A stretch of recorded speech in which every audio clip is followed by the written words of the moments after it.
Bienvenidos a una nueva emisión de A Solas.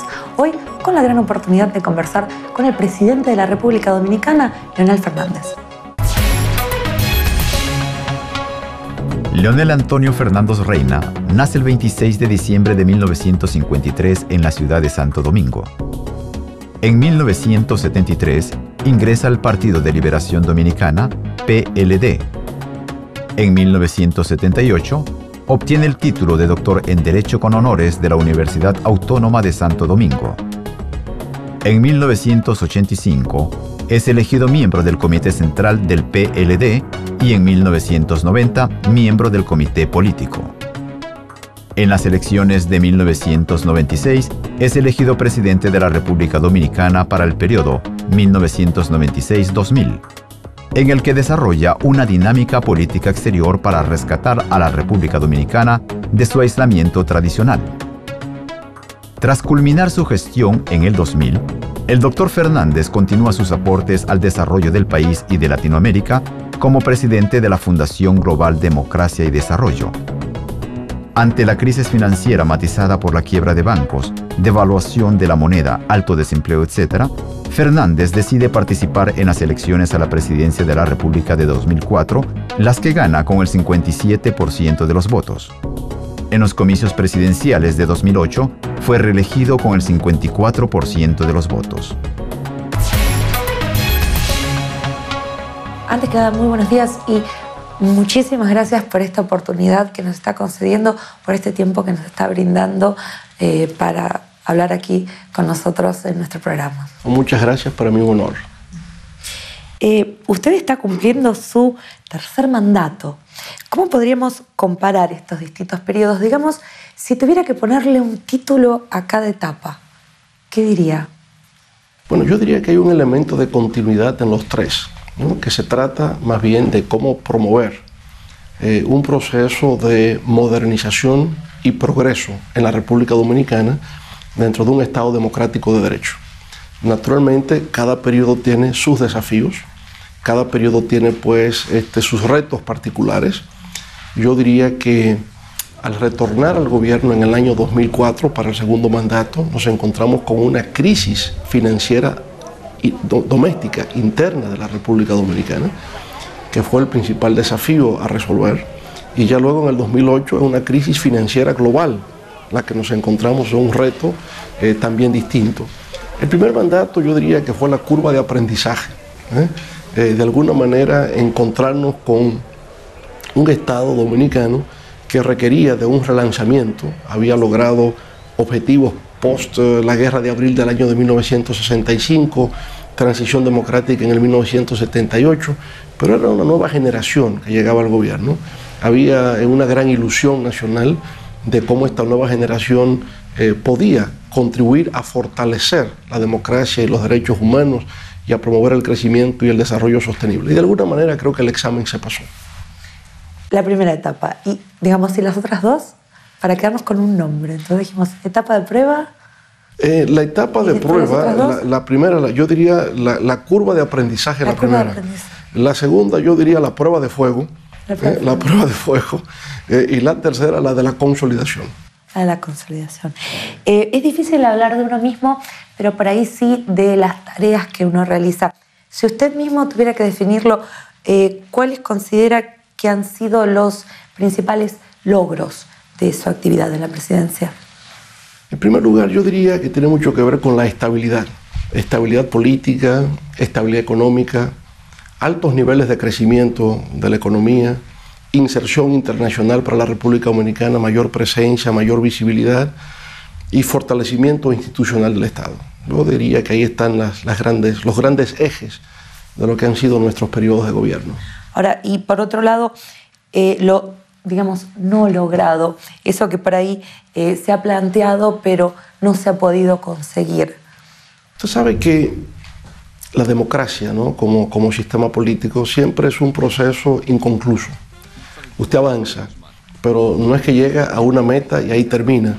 Es decir, en la política no hay fin de la historia, lo que es un reciclaje permanente de la historia. Y por consiguiente no puede uno caer en la autocomplacencia, en la autoapología y creer que lo ha logrado todo, ¿no? Ha llegado hasta un punto y de ahí en adelante hay nuevos desafíos. O sea, yo pienso que hay la teoría del eterno retorno en la política, ¿no? O sea, usted logra cosas, o si quiere un poco el mito de Penélope, lo que teje de noche se desteje de día y tienes que volver a empezar. De manera que muchas cosas se nos quedan en el tintero, pero en realidad ha habido metas, visión estratégica y compromiso para que el país avance. Y bueno, o sea, pero digamos de las metas planteadas, ¿usted a sí mismo se puede decir que las cumplió? Yo diría que el mayor desafío que no hemos podido, digamos, cumplir plenamente a satisfacción es el tema energético, por ejemplo, en la República Dominicana. Es un problema que hemos tenido durante 40 años de no tener un sistema fiable de suministro de energía. Hemos puesto mucho empeño en esto, mucho trabajo, pero no hemos logrado los resultados deseados. No abandonamos, sin embargo, el reto. Seguimos trabajando intensamente y espero que dentro de 2 años el país quede debidamente encauzado para su solución definitiva. Tenemos el tema, por ejemplo, de la criminalidad. Entonces, es un tema que usted va abordando, ¿no? Va bordeando, ¿no? Va enfrentando, pero no puede decir que usted lo ha logrado plenamente, porque eso no desaparece del todo. En fin, es decir, no creo que ningún gobernante pueda decir que todas las metas que se había planteado las ha logrado, porque hay cosas que son estructurales, permanentes en la sociedad, y hay otras que no tiene el tiempo o no ha dado, digamos, con la solución esperada por parte del conglomerado social. En el caso de la República Dominicana, lo que se dice es que uno de los, digamos, las dificultades particulares que enfrenta es una inequidad especial en el reparto de la riqueza. ¿Cómo ve usted esta cuestión? Sin ¿Qué duda. caminos existen para poder resolverla? Sin duda. Yo diría que logro ha sido, por ejemplo, con el crecimiento económico sostenido, haber logrado reducir la pobreza. Nosotros ya tenemos indicadores sociales estadísticamente comprobables de cómo República Dominicana ha avanzado, ha progresado. Ahora bien, no todo lo deseado, ahí volvemos. Y por consiguiente, yo diría que en materia de inequidad social, tenemos el desafío de 2 sociedades que coexisten. Nosotros estamos al mismo tiempo en el siglo XX y en el siglo XXI. Es decir, todavía tenemos rezagos del pasado que no hemos logrado resolver. Por ejemplo, le hablaba del tema energético, es un tema que no hemos logrado resolver, que es un tema del siglo XX. Tenemos viviendas destartaladas, no hemos logrado resolver, sigue pendiente. No hemos logrado resolver el tema de la calidad de la educación, eso aún sigue pendiente. El tema del desempleo, que sigue siendo alto para un país que va creciendo y se va modernizando. Pero al mismo tiempo, digamos, hay niveles de desarrollo de la sociedad dominicana que no tiene nada que envidiar, por ejemplo, a un país desarrollado. Es decir, hay áreas de Santo Domingo que puede ser Miami, o que puede ser Madrid, o que puede ser Roma, perfectamente. Entonces, la coexistencia de 2 modelos, uno atrasado y el otro moderno, ahí es donde está el reto nuestro de la falta de cohesión social. Ese problema de la inequidad, yo digo un poco para ilustrarlo, entre nosotros cohabita, ¿no?, la carreta con el caballo, al mismo tiempo que el Mercedes-Benz 2011. Entonces, eso hay que buscar la manera de cómo disminuir esas disparidades sociales, esas asimetrías sociales. Usted define su política económica como una economía social de mercado, ¿es correcto? ¿No son conceptos excluyentes de alguna forma? ¿Cómo sería una economía social de mercado? Claro, le diría, hay una concepción, hay una visión de la economía que cree que el mercado se autorregula, que el mercado es autosuficiente y que por consiguiente solo basta crear las condiciones y la libertad necesaria para que el mercado lo haga todo. Bueno, nosotros decimos, no es así. No hay economía que pueda funcionar si no existe un mercado, pero el mercado no es autosuficiente ni autorregulador. Requiere el papel del Estado que intervenga en ese sentido, y el Estado tiene por consiguiente la obligación de desarrollar y aplicar políticas sociales para garantizar el bienestar de las personas, de los ciudadanos. Entonces ahí tiene que venir políticas solidarias, ¿no? Políticas orientadas a mejorar la calidad de vida de los ciudadanos, que no es la preocupación de los mercados. Los mercados procuran más bien hacer una asignación de recursos y distribución y maximización de los beneficios. Ahora, esos beneficios necesariamente per se no van, digamos, en auxilio o en protección de las mayorías nacionales, ¿no? Ese es el papel del Estado. Una política fiscal de redistribución progresista interviene, mejora lo que tiene que ver con las escuelas, con la salud, con la seguridad social y con la solidaridad social, ¿no? Que no procura rentabilidad, sino que procura bienestar. Por eso le llamamos economía social de mercado. Y nuestro Estado es un Estado social y democrático de derecho. De manera que para nosotros el componente de lo social ocupa un rol central. Usted habla también de una versión tropicalizada de la tercera vía. Sí. ¿Cuáles serían las particularidades que caracterizan a esta versión? La versión caribeña, decimos, ¿no? O claro, tropicalizada. Bueno, efectivamente, está en esas dos visiones mutuamente excluyentes del fundamentalismo de mercado y el desarrollismo estatista. Cada quien en su momento, en el ciclo histórico, algo logró, pero sin embargo son ciclos que se agotan. Y nosotros buscamos la manera de combinar mercado y Estado, y por eso llamamos la tercera vía tropical, o la tercera vía caribeña, que es un poco lo mismo que hablamos antes de economía social de mercado, de Estado social y democrático de derecho, es la relación entre el mercado y el Estado. Esa sería la tercera vía, pero digamos que ¿cuál sería el aspecto caribeño de esta tercera vía? Sus particularidades. Que lo aplicamos al ritmo de merengue. Lo practicamos al ritmo de merengue, que es el son dominicano. Sí. Hace 3 años entró en vigor el Tratado de Libre Comercio con los Estados Unidos, con otros estados de Centroamérica. Algunos especialistas opinan que esta medida pone en riesgo la producción nacional. ¿Usted qué opina en este sentido? Mire, en realidad para nosotros era el reto de cómo poder acceder al mercado más importante del mundo, que son los Estados Unidos. De hecho, ya lo teníamos a través de la Iniciativa para la Cuenca del Caribe, que era un acuerdo de libre comercio, pero de carácter unilateral. Es decir, desde productos y servicios elaborados en el Caribe, en República Dominicana, en Centroamérica, que ingresaban al mercado norteamericano en condiciones arancelarias preferenciales. Ahora bien, Estados Unidos decidió ponerle fin a ese programa y dijeron, si quieren el acceso a nuestro mercado, tiene que haber reciprocidad. Por tanto, fue algo, digamos, que se nos vino impuesto desde fuera. No fue una cosa que nosotros decidimos. Entonces, la decisión era, o seguimos ingresando a ese mercado en condiciones privilegiadas, o no. Y puesto que el resto del mundo lo estaba haciendo, o por lo menos en América Latina, toda Centroamérica, Panamá, Colombia, es decir, se va en esa dirección, Perú y Chile, por ejemplo. Si nosotros perdíamos ese acceso preferencial, entonces perdíamos ventaja comparativa y ventaja competitiva. Por consiguiente, estábamos compelidos a hacerlo.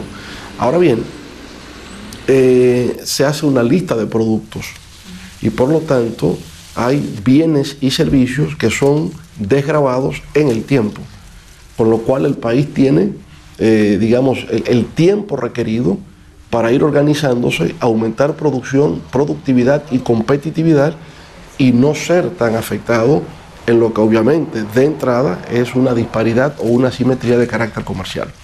Pero hay productos que se van a desgravar en 5 años, otros en 10, otros en 15, otros en 20, con el tiempo suficiente de prepararse a ese nivel de competencia. De a poquito. De a poquito. La República Dominicana colabora con Venezuela en el marco del Acuerdo de Cooperación Energética Petrocaribe. De hecho, se lo considera uno de los socios preferenciales. Claro. ¿Cómo es que República Dominicana logra tan buenas relaciones con Venezuela y con Estados Unidos al mismo tiempo? ¿Cómo logran ese balance? Bueno, usted sabe que con el presidente Hugo Chávez ya tenía una relación de amistad personal antes de ser presidente. Y por tanto la química personal influye mucho en todo esto y la confianza, ¿no?, que existe entre los jefes de Estado. El presidente Chávez, por supuesto, también está en su visión estratégica de la política internacional la práctica de la solidaridad y la cooperación sur-sur. De manera pues que República Dominicana cae dentro de esa visión de práctica solidaria, ¿no?, y de integración energética de la región.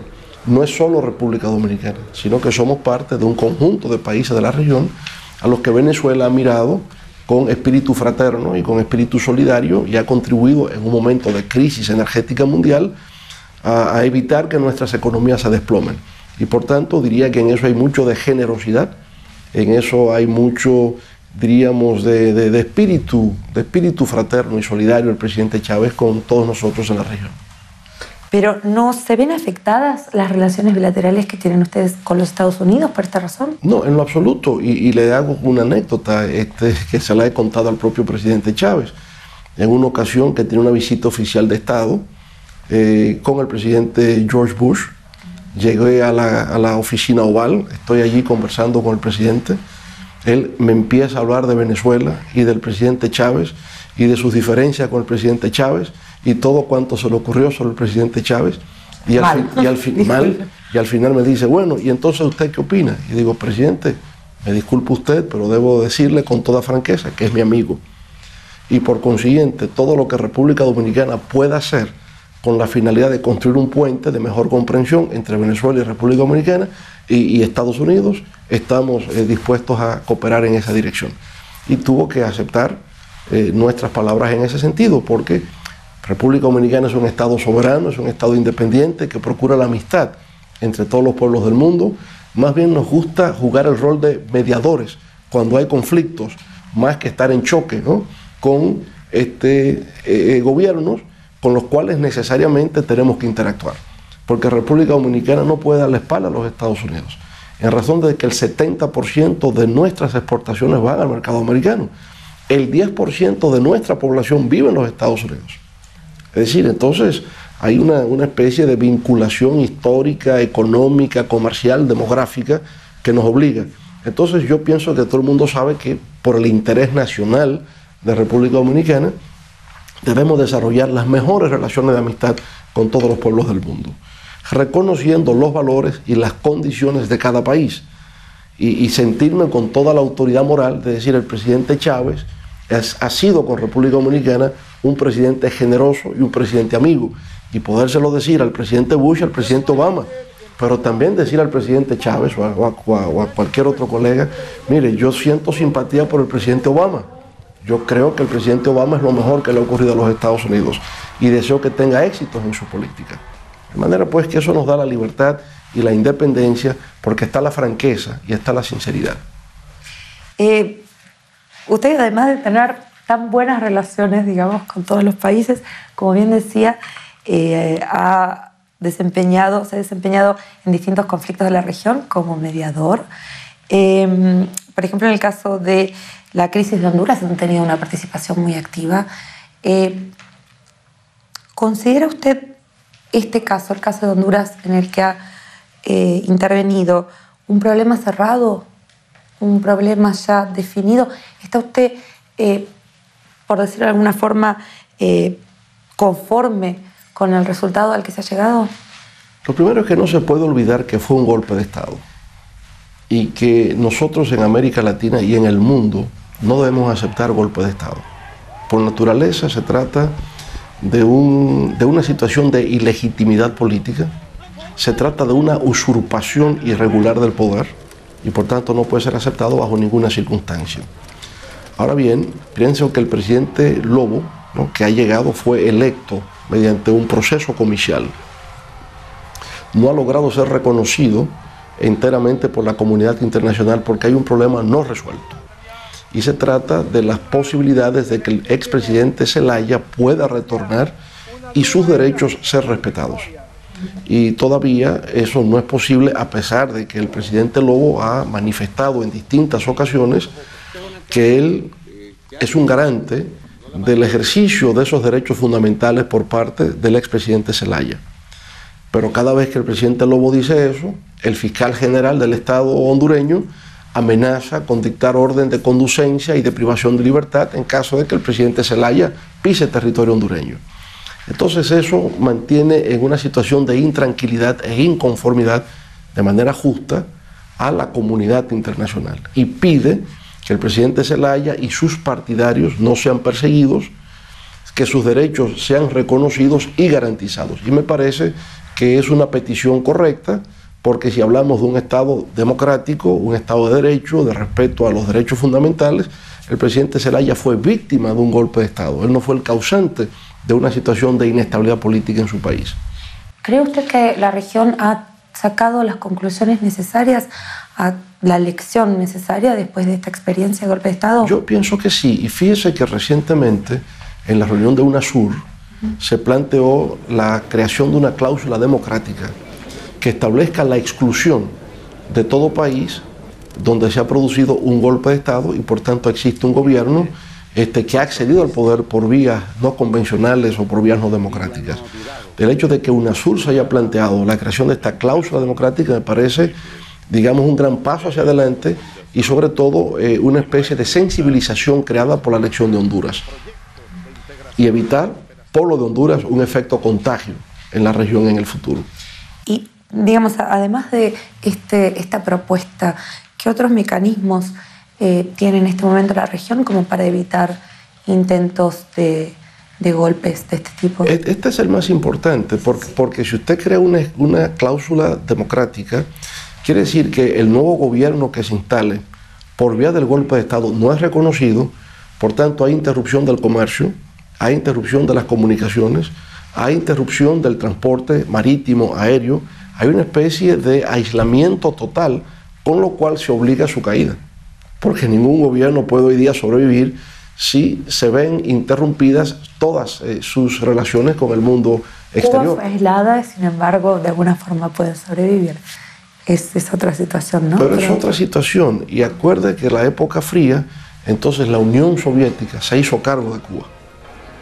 Y había unas ayudas solidarias de cooperación con Cuba que ya hoy día no serían posibles para ningún país. Entonces, lo de Cuba fue en el marco de la Guerra Fría y mantuvo relaciones con las democracias populares del Este, mantuvo relaciones con China, mantuvo relaciones con Vietnam, es decir, con el mundo socialista de la época. Hoy día sería simple y llanamente que ninguna nación podría tener vínculos con el país donde ha ocurrido una usurpación del poder político. Usted que ha desempeñado este rol de mediador en la región, que entiende tan bien estas cuestiones tan diplomáticas, ¿cómo interpreta el conflicto entre Nicaragua y Costa Rica? Lamentable, desafortunado, porque creo que entre hermanos países de la región estos conflictos no deben existir. Si hablamos de la gran unidad de la familia latinoamericana, yo veo con preocupación que estas cosas ocurran. Y por tanto, hemos conversado con la presidenta Laura Chinchilla, hemos conversado con el presidente Daniel Ortega, y decirles, nosotros los latinoamericanos tenemos que resolver nuestros conflictos por otra vía. Tenemos que sentarnos a dialogar y poner fin a estas confrontaciones. Eso desdice mucho de nuestra identidad latinoamericana, mucho menos en la celebración del bicentenario de nuestra independencia.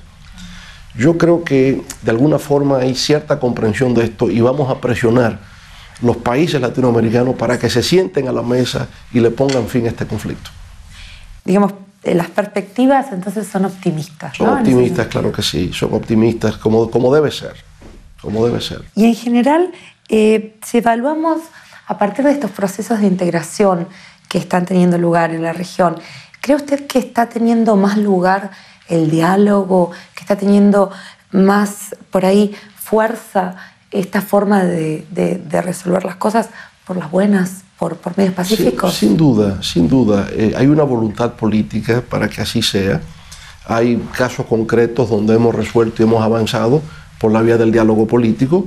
Lo que ocurre, y es un factor que hay que comprender, cuando algunos países tienen fronteras en común, cuando hay disputas territoriales, estas cosas surgen, porque además también está la herencia histórica, hay tensiones que vienen del pasado y se han transmitido de generación en generación, hay factores de subjetividad que intervienen en todo esto, pero cuando hay gobernantes sensatos, ¿no?, y que miran hacia adelante, pues pienso que estas cosas se pueden resolver sin perder de vista que efectivamente las relaciones limítrofes crean dificultades que son naturales, son comprensibles, pero hay que mirar más allá y resolverlos.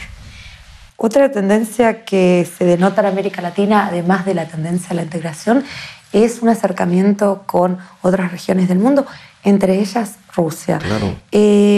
¿Realmente se puede hablar de una nueva etapa en las relaciones entre Rusia y distintos países de América Latina? ¿Qué puede decir en este sentido República Dominicana? Sin duda que hay una nueva etapa de la historia y de los vínculos de Rusia con América Latina, y de manera recíproca, porque también está el interés de América Latina de establecer relaciones con Rusia. Eso nos estuvo vedado por muchos años, ¿verdad? Sobre todo durante el periodo de la Guerra Fría, de 1945 hasta la caída del muro de Berlín.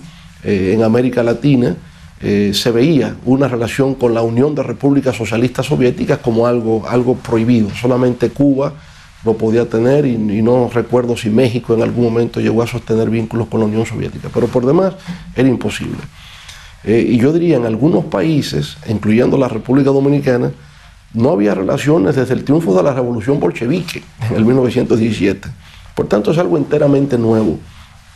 Y claro está, es que no se puede desconocer el rol central de Rusia como país emergente. Es parte de los BRICS, ¿no? De Brasil, Rusia, la India y China.